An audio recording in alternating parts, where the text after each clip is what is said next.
Okay, so after CVS, today we will start in basic sciences the new subject that is immunology. ठीक है, immunology एक important subject है।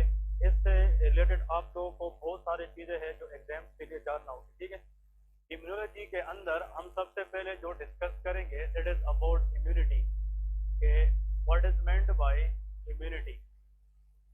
बात है नहीं, इसमें लेके the ability of a human being to fight against infection that is called of immunity. The ability of a body to fight against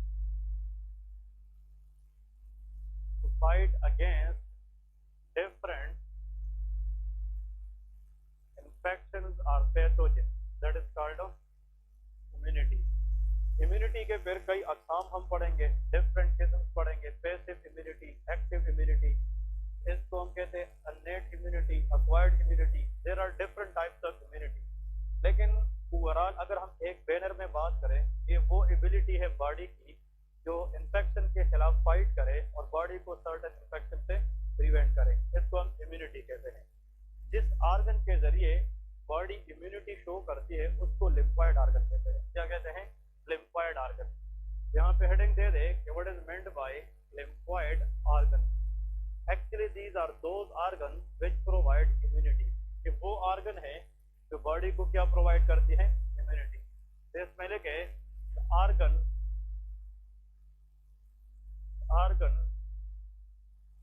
which provide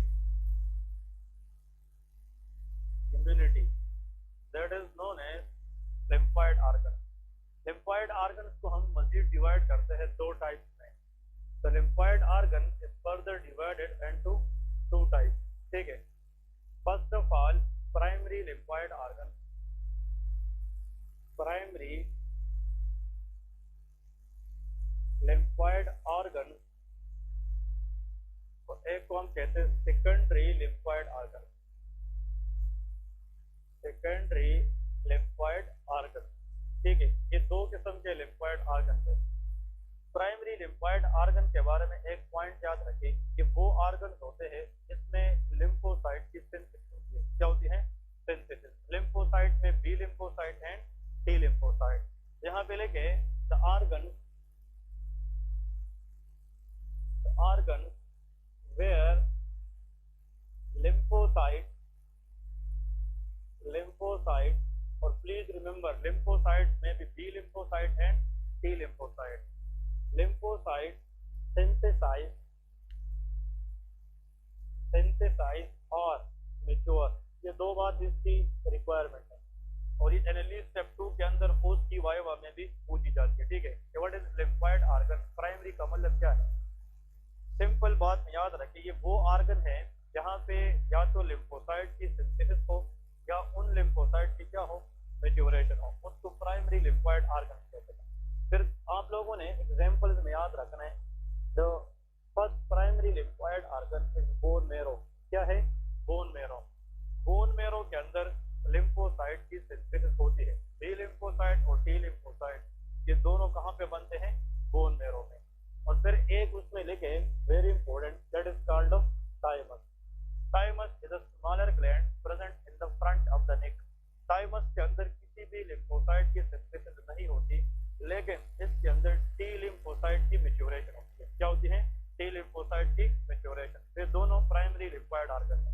इसमें लेके the organ which store lymphocyte, ये वो ऑर्गन है जो lymphocyte को क्या करता है? स्टोर करता है। उसको सेकेंडरी लिम्फॉइड ऑर्गन कहते हैं। चाहे बी लिम्फोसाइट या टी लिम्फोसाइट ये बन जाए और फिर मैच्योर हो जाए तो उसने बॉडी में कहीं पे तो जाकर क्या करना है? स्टोर करना है। उसको सेकेंडरी लिम्फॉइड ऑर्गन कहते हैं। फॉर एग्जांपल, इसके एग्जांपल में देखें टॉन्सिल। क्या आती है? टॉन्सिल। हमारे पास माउथ के अंदर टंग के दोनों साइड पे टॉन्सिल्स होते हैं। हम कभी कभार कहते हैं the patient develop tonsillitis, inflammation of the tonsil. देखिए, हम फूड लेते हैं, उस फूड के अंदर डिफरेंट टाइप की बैक्टीरिया हो सकती है। अब वो बैक्टीरिया फूड के अंदर जब आती है तो सबसे पहले किसका सामना करती है? टॉन्सिल।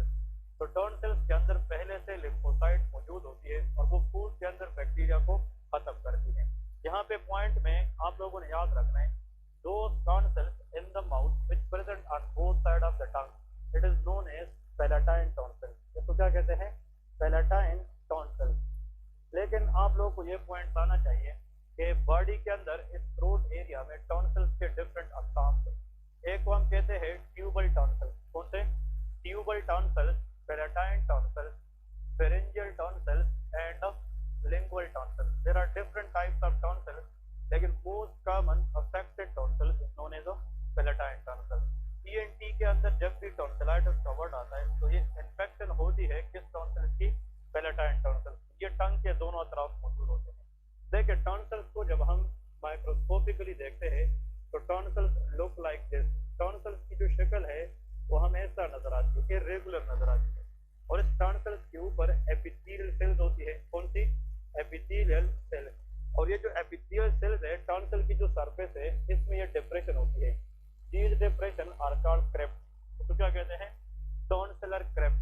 मतलब टॉन्सिल एक स्मूथ नहीं है, टॉन्सिल के अंदर इस तरह क्या होती है, मतलब डिप्रेशन होती है, और उन डिप्रेशन को हम क्या कहते हैं? क्रेप्ट कहते हैं। और इस क्रेप्ट के अंदर टॉन्सिल के इनर साइड पे एम प्रोटीन होता है। कौन सा? M protein. अब इधर देखिए, एक्चुअली क्या होता है, ये जो क्रेप्ट है it contain which protein? M protein.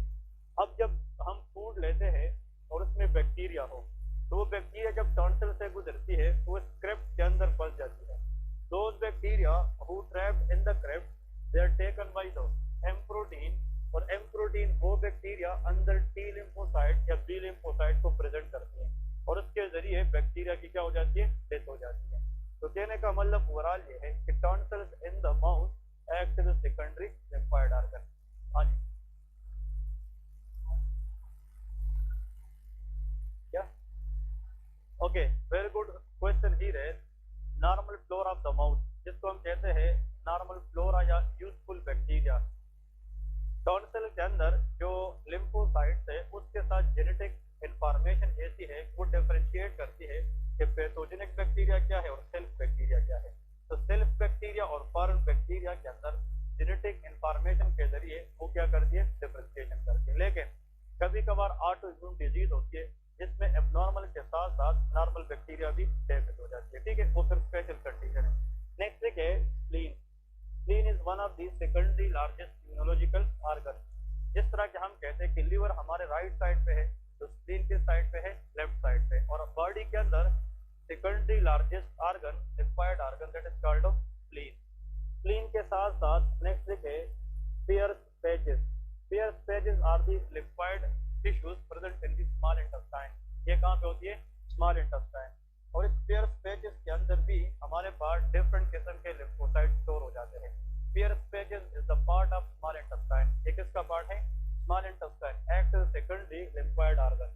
Another area where lymphocyte store is known as lymph node. किसके अंदर? Lymph node. तो लिम्फ नोड के अंदर भी लिम्फोसाइट क्या हो जाते हैं? स्टोर हो जाते हैं। तो प्लीज रिमेंबर किसकी डिफरेंशिएशन है? Primary versus secondary lymphoid organ की। तो प्राइमरी में most important is two, bone marrow and thymus. Secondary में वो चार याद रखें। अगर एग्जाम में आ जाए कि बॉडी के अंदर इंटरनली, हाँ जी, लार्जेस्ट या सेकेंडरी लार्जेस्ट लिम्फोइड ऑर्गन कौन सा है? Answer is spleen. Secondary largest lymphoid organ that is known as spleen. और इन लोगों ने एक्सप्लेन भी किस चीज को किया है? स्प्लीन को क्या है। सब heading they they, what is meant by spleen. Spleen क्या है, इसकी फंक्शन क्या है, और ये बॉडी के लिए क्या करता है। स्प्लीन के बारे में एमसीक्यू जरूर आते हैं, तो लिखे कि what is meant by spleen.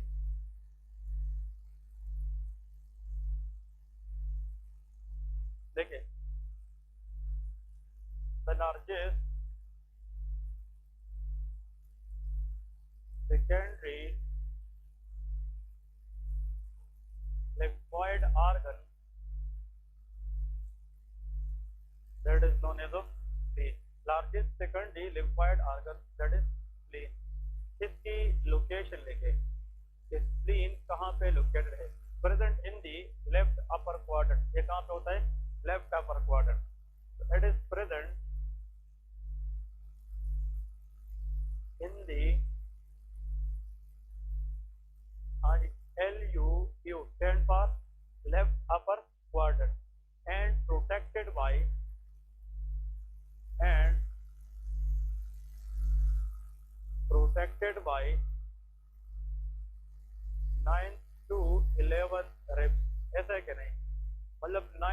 11th rib ने लेफ्ट साइड पे उसको प्रोटेक्ट किया है, और स्प्लीन डायफ्राम के नीचे है क्योंकि it is not the part of this cavity rather than it is the part of abdominal cavity. तो 9th से लेके 11th जो रिब है वो स्प्लीन को बाहर से प्रोटेक्शन दे चुकी है, और ये लेफ्ट अपर क्वाड्रेंट में एरिया में मौजूद है। इसके लिए के ओरिजिन, स्प्लीन की ओरिजिन क्या है, एग्जाम में यही क्वेश्चन इंपॉर्टेंट है। Embryologically spleen is arised from mesoderm, ये कहाँ से आता है, मीजोडर्म। तो इन एम्ब्रियोलॉजी के जब एम्ब्रियो 3 वीक की हो जाती है उसको कहते हैं gastrula. Gastrula is the embryo of the 3rd week. उसमें 3 लेयर्स बनती है, एक्टोडर्म, मीजोडर्म एंड एंडोडर्म। फिर इन 3 लेयर से डिफरेंट स्ट्रक्चर बनती है। तो स्प्लीन किस लेयर से बनती है, मीजोडर्म। जो मिडल लेयर होता है in the future it gives rise to spleen, ये स्प्लीन बनाती है। फिर नेक्स्ट पॉइंट इसमें लिखे what is the parts of spleen, spleen के पार्ट्स लिखे, पार्ट्स ऑफ स्प्लीन, ठीक है। तो स्प्लीन को हम प्राइमरीली डिवाइड करते हैं 2 पार्ट्स में, red pulp and white pulp, ठीक है ना। यहाँ पे स्प्लीन को हम इंटरनली डिवाइड करते हैं हाउ मेनी पार्ट्स में, 2 पार्ट्स में, ठीक है। तो 2 पार्ट्स के हिसाब से अगर हम सोचे, first of all that is called white pulp, एक को हम कहते हैं white pulp, another is called of red pulp, white pulp and of red pulp, ठीक है जी। White pulp of the spleen ये अभी हम डिस्कस करेंगे, व्हाइट पल्प का मतलब क्या है। लेकिन जो व्हाइट पल्प है स्प्लीन के अंदर, इसमें फिर मजीद कुछ एरियाज है जो इम्पोर्टेंट है। Number 1 is peri arterial lymphatic sheath, ठीक है, ये वर्ड याद रखें, बहुत इंपॉर्टेंट है। ये एमबीबीएस में फर्स्ट ईयर का नॉलेज है, ठीक है। Peri arterial lymphatic sheath, this is the part of spleen present in which area, white pulp area. Clear है क्या नहीं। अब अगर एग्जामिनर ये पूछे कि पेरी आर्टीरियल लिम्फेटिक शीथ के अंदर होता क्या है, इट कंटेन टी सेल, इसमें क्या होती है, टी सेल। जहाँ पे लिखे इट कंटेन टी सेल, और अगर एग्जाम में आ जाए ये T cells peri arterial lymphatic sheath के अंदर कब एक्टिवेट होते हैं, एक्टिवेट अगेंस्ट वायरल इन्फेक्शन, इसके खिलाफ वायरल इन्फेक्शन। जब वायरल इन्फेक्शन होती है बॉडी के अंदर तो उसके खिलाफ जो फाइटर सेल है they are called T lymphocyte, जो स्प्लीन के किस पार्ट में होते हैं, peri arterial lymphatic sheath which is present in the white pulp. So please, this is for me one of the MCQ question. Peri-arterial lymphatic sheath contain T cells which mainly activate against the viral infection, ठीक है। फिर इसके बाद white pulp के अंदर एक और area होता है जिसको हम कहते हैं follicular zone, it is called of follicular zone. Follicular zone को फोलिकुलर पार्ट भी कहा जाता है। फोलिकुलर पार्ट के अंदर वहाँ पे याद रखें इट कंटेन बी सेल, इसके अंदर क्या होते हैं, B cell. B cell stand for B lymphocyte, clear है। बी सेल जब मैच्योर हो जाते हैं इसको हम प्लाज्मा सेल कहते हैं, क्या कहते हैं, plasma cell. Recent analysis step 1 exam of Saturday, इसमें एक क्वेश्चन था कि बी सेल की मैच्योर फॉर्म को हम क्या कहेंगे, आंसर इज प्लाज्मा सेल, क्या कहेंगे, प्लाज्मा सेल। एमसीक्यूज कैसे आता है एग्जाम के अंदर कि एमसीक्यूज ये था कि plasma cell is derived from, answer will be B cell. ये बी सेल जब मैच्योर हो जाए उसकी मैच्योर फॉर्म को हम क्या कहते हैं, plasma cell. And these plasma cell can produce antibodies, ये क्या बनाती है, antibodies. And antibodies fight against infection, antigen के खिलाफ कौन फाइट करती है, एंटीबॉडीज। और एंटीबॉडीज कहाँ से आएगी, प्लाज्मा सेल, और plasma cell is the mature form of B lymphocyte, ठीक है जी। नेक्स्ट देखिए व्हाइट पल्प के अंदर एक और पार्ट होता है जिसको हम कहते हैं मार्जिनल जोन, इसको क्या कहते हैं, मार्जिनल जोन या मार्जिनल पार्ट कहते हैं। और marginal zone contain a type of special cell known as macrophages, इसके अंदर क्या होती है, मैक्रोफेजेस। और macrophage has the ability of phagocytosis, इसके अंदर क्या होता है, फेगोसाइटोसिस। कोई भी अनवांटेड मटेरियल बाहर से आ जाए तो उसको एनगल्फ करना, ये किसका काम है, मैक्रोफेज का काम है। तो यहाँ से तो आप लोग लिख के ले लें, एक एमसीक्यू क्वेश्चन किसी भी एग्जाम में यहाँ से आप लोगों को आ सकता है। कैसे, नंबर 1, स्प्लीन को जब हम इंटरनली देखते हैं तो स्प्लीन के अंदर 2 areas, white pulp and red pulp. जो व्हाइट पल्प है ये मजीद किस टिश्यू से मिलकर बना है, 3, peri arterial lymphatic sheath which contain T cell and that activate against of viral infection. Follicular zone also is a part of white pulp which contains B cell, and these B cell when become mature, it convert into plasma cell, and plasma cell produce antibody. यानी के लिखे it produce antibody. Marginal zones contain macrophages, and macrophages has the ability of phagocytosis. ये engulfing का काम करती है, ठीक है। अब आते हैं रेड पल्प की तरफ। Red pulp contain a special area known as cord of Billroth. इसके अंदर एक एरिया होता है जिसका नाम क्या है, कॉर्ड ऑफ बेलरोथ। ये नाम सुना है कि नहीं? जो रेड पल्प है स्प्लीन के अंदर, इसमें एक स्पेशल एरिया होता है which is known as cord of Billroth. अब इस कॉर्ड ऑफ बेलरोथ का काम ये है, it lead to lysis of RBC. इसमें आरबीसी की क्या होती है, लाइसिस, ठीक है। हम कहते हैं कि आरबीसी की जो एक लाइफ स्पेन है वो कितने दिन होती है, 120 डेज। 120 डेज के बाद आरबीसी की जो लाइफ है वो किस ऑर्गन के अंदर होती है, स्प्लीन में। ये तो पता है कि नहीं कि after 120 days maximum lysis of RBC occur in spleen. लेकिन कहाँ पे, आंसर इज रेड पल्प। किसके अंदर, रेड पल्प के स्पेशल पार्ट में, जिसका नाम कॉर्ड ऑफ बेलरोथ है। तो हम कह सकते हैं cord of Billroth act as a graveyard of RBC. ये क्या है, ग्रेवयार्ड ऑफ आरबीसी। ये आरबीसी की ग्रेवयार्ड है क्योंकि इसमें आरबीसी की क्या होती है, लाइफ होती है, ठीक है। Specially after how many days, 120 days. Clear है कि नहीं? तो पहले तो आप लोगों को ये चीज पता होना चाहिए कि रेड पल्प क्या है, व्हाइट पल्प। जो व्हाइट पल्प है ये टोटल स्क्रीन का कितना परसेंट बनाता है, 25। लेकिन जो रेड पल्प है ये टोटल स्क्रीन का कितना बनाता है, 75% बनाता है। क्लियर है? तो the maximum part of the spleen where RBC destruction occur is known as red pulp. और रेड पल्प टोटल स्क्रीन का कितना परसेंट बनाएगा, 75% बनाता है, ठीक है।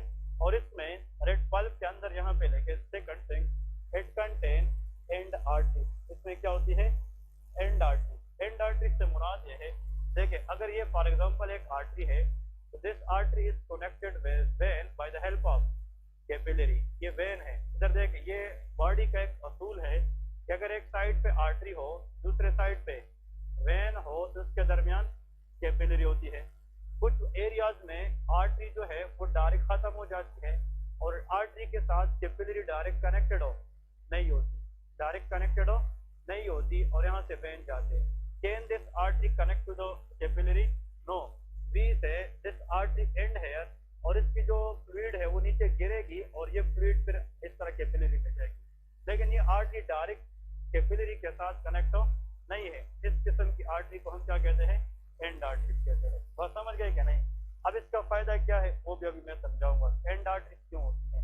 हम जब कभी कभार प्रेक करते हैं हाथ में ग्लूकोमीटर वगैरह, तो हम यहाँ पे करते कि नहीं, क्योंकि हमारी फिंगर की आखिर में भी कौन सी आर्टरी होती है, एंड आर्टरी। तो एंड आर्टरी जहाँ पे होती है उससे हम सैंपल आसानी से ले सकते हैं, और इसके कुछ और फवायद भी है। तो व्हाइट पल्प के अंदर कितनी चीजें हैं, 3, peri arterial lymphatic sheath, follicular zone and marginal zone. लेकिन अगर हम रेड पल्प की बात करें तो उसमें एक कॉर्ड ऑफ बेलरोथ है और एक एंड आर्टरी होती है, ठीक है। अब डायग्राम ड्रा करेंगे कि स्क्रीन में ये चीजें किस तरह होती है, डायग्रामेटिकली आप लोगों को कैसे याद रहेगा, ये समझ गए कि नहीं? अब डायग्राम हेडिंग दे रहे कि डायग्रामेटिकली अगर इसको हम देखें तो स्क्रीन में ये चीजें अरेंज कैसी हो चुकी है, ठीक है। तो लेके यहाँ पे फॉर एग्जांपल इसकी डायग्राम ड्रा करें सिंपल। इस डायग्राम से आप लोग को और भी आसान हो जाएगा। देखिए अगर फॉर एग्जांपल यहाँ पे हम सिंपल इस तरह एक स्प्लीन की ड्रा करें, ये एक्चुअली जो स्प्लीन है ये पीछे से इस तरह दिखता है जिस तरह स्प्लीन शेप शीट की है। क्लियर है कि नहीं? स्प्लीन में अगर हम देखें, स्प्लीन के अंदर इस तरह मिड में एक डिप्रेशन होती है। क्या होती है? Depression. This depression in the spleen is called splenic hilum. इसको क्या कहते हैं? Splenic hilum. ये इसका डोर है जिसके जरिए कुछ चीजें अंदर जाएगी और कुछ चीजें बाहर आएगी, ठीक है। अब आप लोगों ने यहाँ पे थोड़ा सा तवज्जो देना है ताकि एमसीक्यू क्लियर हो जाए। देखिए यहाँ पे एक आर्टरी, इस तरह आर्टरी आती है और ये आर्टरी स्प्लीन को अंदर जाती है। The artery which supply blood to the spleen is called splenic artery. ये क्या है? Splenic artery. और हमने ऑलरेडी डिस्कस किया है the branch of coeliac trunk, ये कहाँ से आती है, सीलियक ट्रंक, याद है कि नहीं। अब यहाँ पे जो स्प्लीनिक आर्टरी आती है तो ये फिर अंदर जाके इस तरह मुख्तलिफ ब्रांचेस में क्या हो जाती है, divide, these are called splenic artery branches, इस तरह डिवाइड हो जाती है मुख्तलिफ ब्रांचेस में। हम एक को लेते हैं, that is same for everyone, clear है। इधर देखिए please, these are the branches of which artery, splenic artery. इस हर ब्रांच के इर्द गिर्द इधर देखिए यहाँ पे इस तरह एक मेम्ब्रेन होता है, क्या होता है, मेम्ब्रेन। इसकी हिस्टोलॉजी बता रहा हूँ, क्या चीज, histology. Her branch of splenic artery के इर्द गिर्द एक क्या होता है, मेम्ब्रेन। इस मेम्ब्रेन को हम कहते हैं शीथ, क्या कहते हैं, शीथ। इसके इर्द गिर्द होगा कि नहीं, हर ब्रांच के इर्द गिर्द एक शीथ होता है, बात समझ गए कि नहीं। इस शीथ के अंदर जब डॉक्टर्स ने देखा, हिस्टोलॉजी वालों ने देखा, तो इसके अंदर इस तरह के सेल्स पड़े थे, क्या पड़े थे, सेल्स। और इस सेल्स को जब चेक कर लिया गया, ये टी लिम्फोसाइट थे, क्या थे, टी लिम्फोसाइट, बात समझ गए कि नहीं। अब इधर प्लीज सुन ले, what is the word mean, peri, peri mean around, peri mean around. दो वर्ड याद रखे, एक होते प्री, प्री का मतलब before, pre mean before, post mean after, ठीक है, after. Peri mean, very good, around, peri mean around, मतलब जो पेरी होता है इट मीन अराउंड। अब यहाँ पे ये क्या है, ब्रांच ऑफ व्हिच आर्टरी, इसके इर्द गिर्द, पेरी का मतलब इसके इर्द गिर्द, हाँ जी, ये आर्टरी है कि वेन, आर्टरी। तो पेरी आर्टीरियल का मतलब आर्टरी के इर्द गिर्द, बात समझ गए कि नहीं। एक क्या बिछा हुआ है, शीथ, क्या बिछा हुआ है, शीथ, जिसमें क्या पड़े हैं, लिम्फोसाइट, जिसका नाम है पेरी आर्टीरियल लिम्फेटिक शीथ, इसको कहते हैं, बात समझ गए कि नहीं।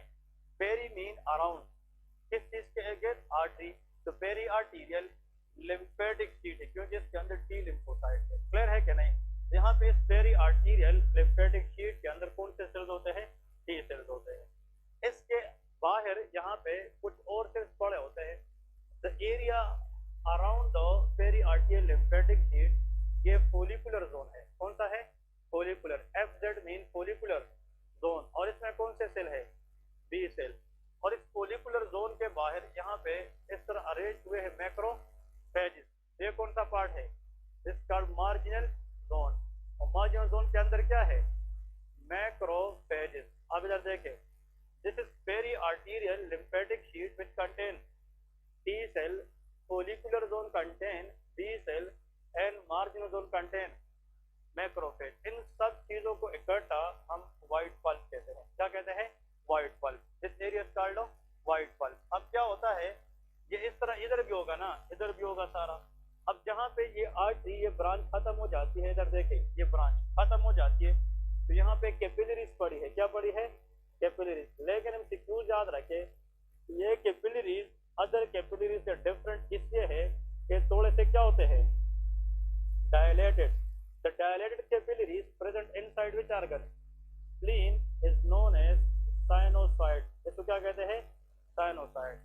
Sinusoid are those capillary which are dilated as compared to normal capillary, मतलब वो कैपिलरीज जो नॉर्मल कैपिलरीज की बनिस्बत थोड़ी सी क्या होती है, डायलेट, उसको साइनोसाइड कहते हैं।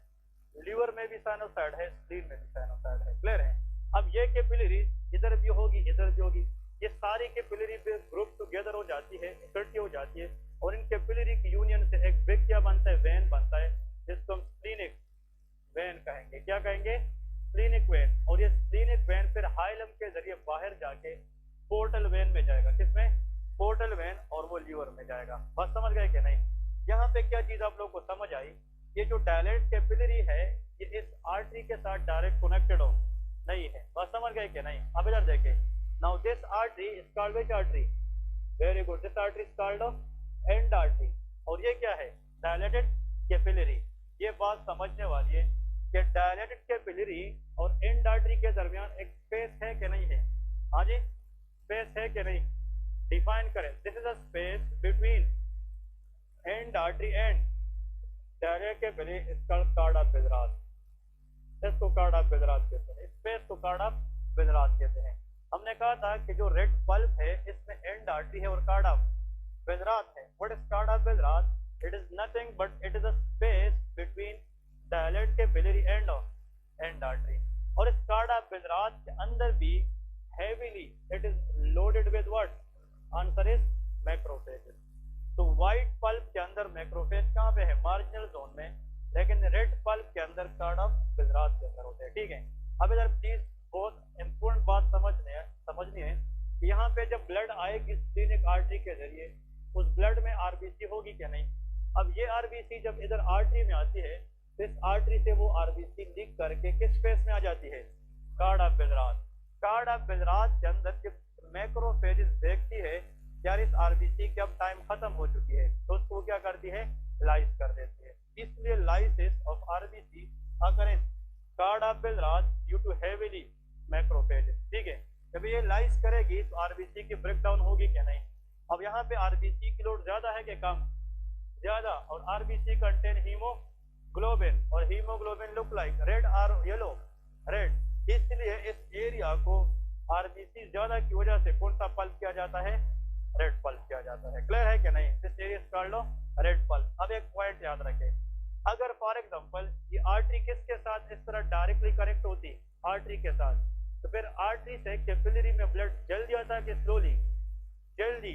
तो फिर जल्दी ब्लड वीनस ब्लड में चला जाता, तो मैक्रोफेज को ज्यादा टाइम नहीं मिलता था। अब अल्लाह ने ये आर्टरी एंड आर्टरी इसलिए पैदा की है, यहाँ से जो चीज आरबीसी लीक करेगी ताकि स्पेस में थोड़ी देर रहे और उस पर इफेक्टिवली कौन काम करे?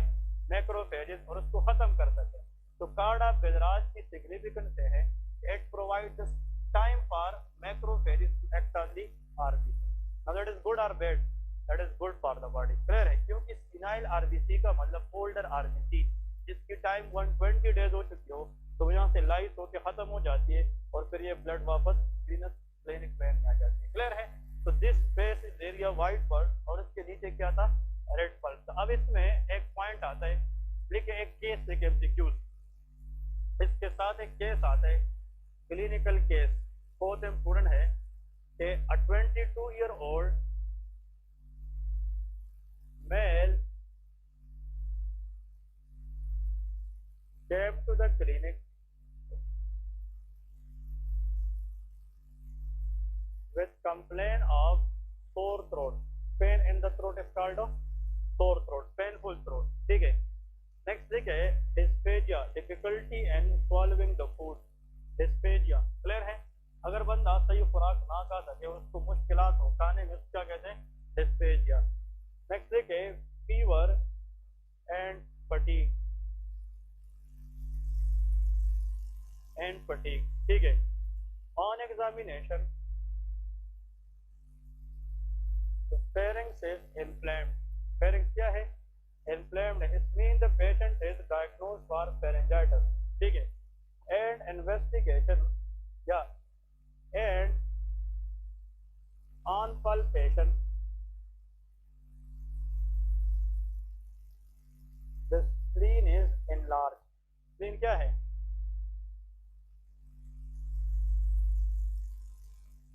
and he diagnosed for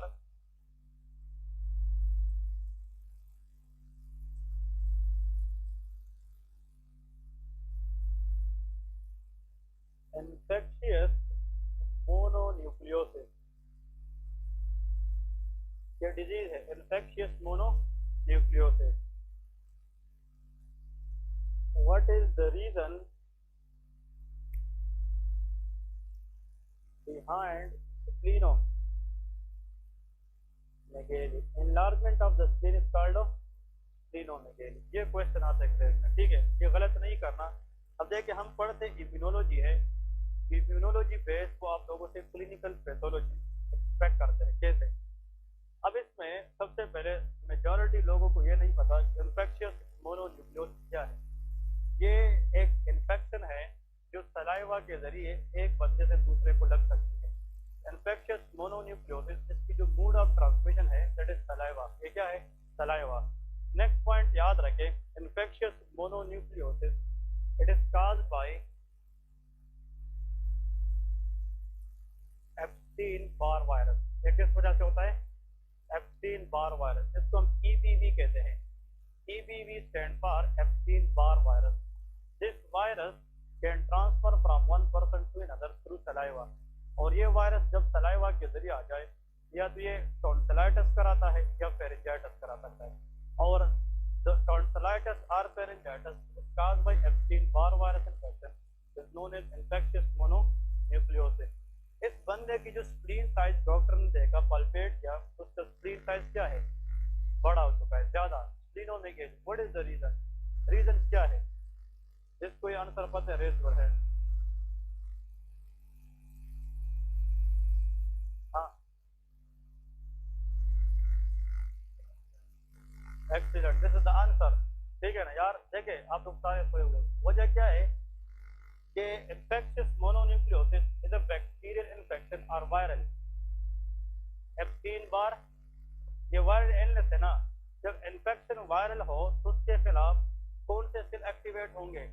T cell. अभी मैंने क्या लिखा था? T cell activate against viral infection. जब एप्स्टीन-बार वायरस इन्फेक्शन हो जाए तो ये जो टी सेल है ये फाइट करने शुरू करेंगे. ये अपना नंबर बढ़ाएंगे कि कम करेंगे? बढ़ाएंगे. इस पेरी आर्टीरियल लिम्फेटिक शीट के अंदर टी सेल की साइज क्या हो जाएगी? ज्यादा. जब नंबर भी बढ़ेगा और साइज भी बढ़ेगा तो उससे ओवरऑल स्प्लीन का साइज भी क्या हो जाएगा? वो बढ़ जाएगा. इन्फेक्शियस मोनोन्यूक्लियोसिस में स्प्लीनोमेगाली की जो मोस्ट कॉमन काज है that is hyperplasia of T cell. किस वजह से? Hyperplasia of T cell.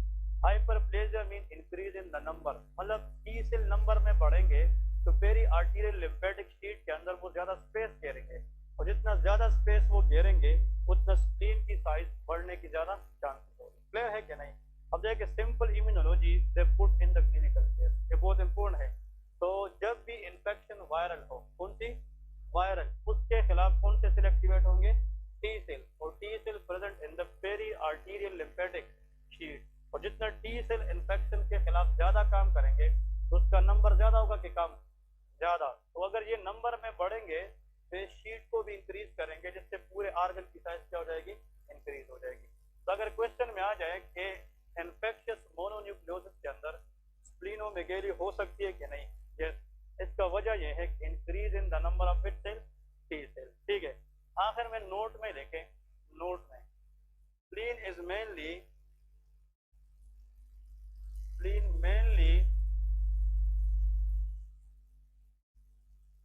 provide protection against the following capsulated bacteria. Those bacteria who has capsule is known as a capsulated bacteria. Number 1, Streptococcus pneumoniae. ये bacteria का नाम है. Streptococcus pneumoniae is a bacteria which can cause pneumonia of the lung. ये फेफड़ों की inflammation कराती है. Streptococcus pneumoniae अगर ब्लड के जरिए ऊपर चली जाए इट कैन कॉज मेनिंजाइटिस. ये क्या करा सकती है? मेनिंजाइटिस. इसका मतलब ये है कि Streptococcus pneumoniae can cause lot of infection in the body. लेकिन इसकी इन्फेक्शन प्रिवेंट करना ये किसका काम है? स्प्लीन का काम है. ये बहुत इंपॉर्टेंट है. नेक्स्ट है another bacteria is protected by spleen is Haemophilus influenza. क्या है? Haemophilus influenza. अब Haemophilus influenza बैक्टीरिया अगर स्प्लीन ना रोके it can cause epiglottis inflammation which is epiglottitis. Trachea के ऊपर एक ढक्कन होता है जिसको एपिग्लोटिस कहा जाता है. उसकी इन्फ्लेमेशन को क्या कहते हैं? Epiglottitis. It can cause pneumonia in children. This bacteria can cause middle ear infection otitis media. ये क्या करा सकती है? ओटाइटिस. तो this bacteria and it can cause bronchitis. ये क्या करा सकती है? ब्रोंकाइटिस. तो we can say Haemophilus influenza can cause respiratory tract plus ear infection. लेकिन इसको प्रिवेंट करना किसका काम है? स्प्लीन का काम है. और नेक्स्ट आखिर में लेके स्ट्रेप्टोकोकस या meningococcus. Meningococcus bacteria. This meningococcus bacteria can cause meningitis. ये क्या करा सकती है? नाइजीरिया मेनिंजाइटिस इसको कहते हैं. ये मेनिंजाइटिस. ये 3 बैक्टीरिया है जो डेंजरस बैक्टीरिया है और इन सब बैक्टीरिया की इर्द-गिर्द कैप्सूल होता है. इन सब को हम क्या कहते हैं? Capsulated bacteria. इन तीनों को प्रिवेंट करना किसका काम है? स्प्लीन. अब आप लोग कहोगे कि इसका फायदा क्या है या इसको रेस करने का हमें एग्जाम में फायदा क्या है या प्रैक्टिकली. कुछ लोग आते हैं ऐसी बीमारियों के साथ जिन लोगों में हमें एट द एंड किस चीज को रिमूव करना पड़ता है, spleen. Surgical removal of the spleen is called splenectomy. वो क्या है? स्प्लीनेक्टोमी।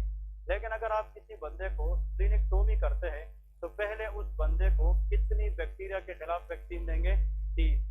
First is pneumococcal vaccine, another is influenza vaccine और मेनिनगोकोकल वैक्सीन।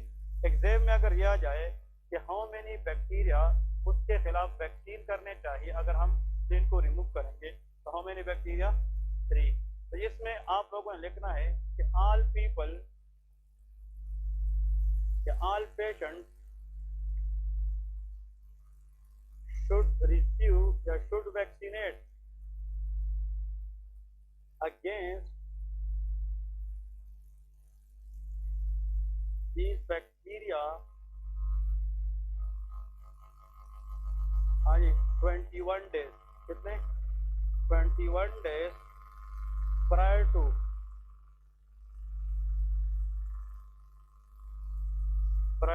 स्प्लीनेक्टोमी। कहने का मतलब यह है कि अगर हमने स्प्लीन को रिमूव करना है तो 21 दिन पहले, स्प्लीन की रिमूवल से 21 दिन पहले हम इन 3 बैक्टीरिया के खिलाफ क्या देंगे?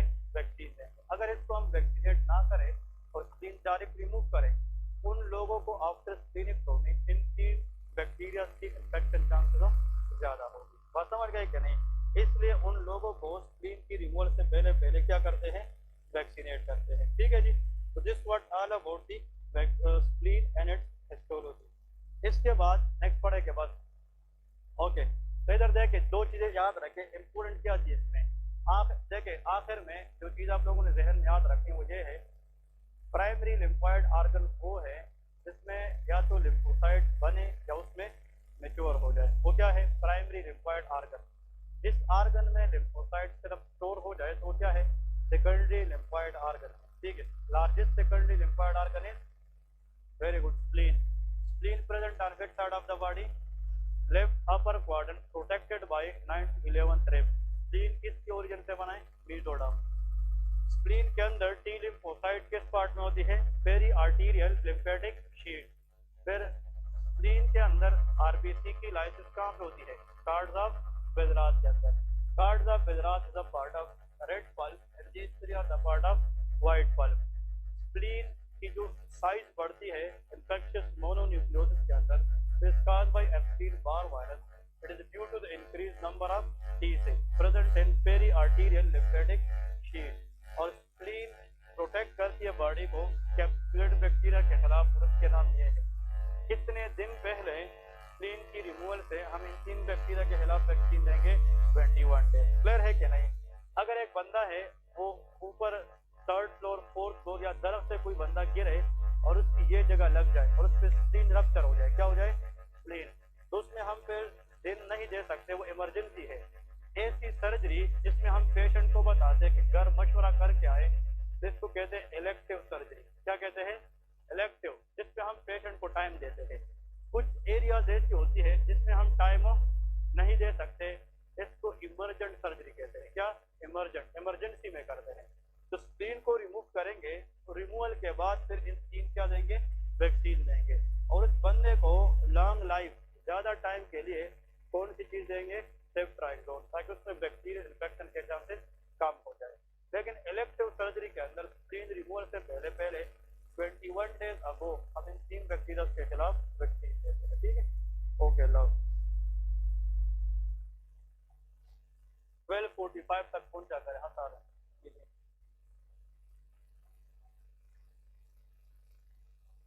Okay, very good question here is, spleen removal के बाद आरबीसी की लाइसिस कहाँ पे होगी? स्प्लीन के बाद उस लीवर इज द साइड। कौन सा होता है? लीवर। हेपेटिक आरबीसी लाइसिस होती है। तो मेजॉरिटी जो स्प्लीन करती है, लेकिन अगर स्प्लीन नहीं है तो फिर उसका काम लीवर कर देता है। तो लीवर के अंदर भी ऐसी मैक्रोफेजिस है कि वो सीनाइल आरबीसी को लाइस कर सकती है। ठीक है, वेरी गुड। क्लिनिकल वाले 10 मिनट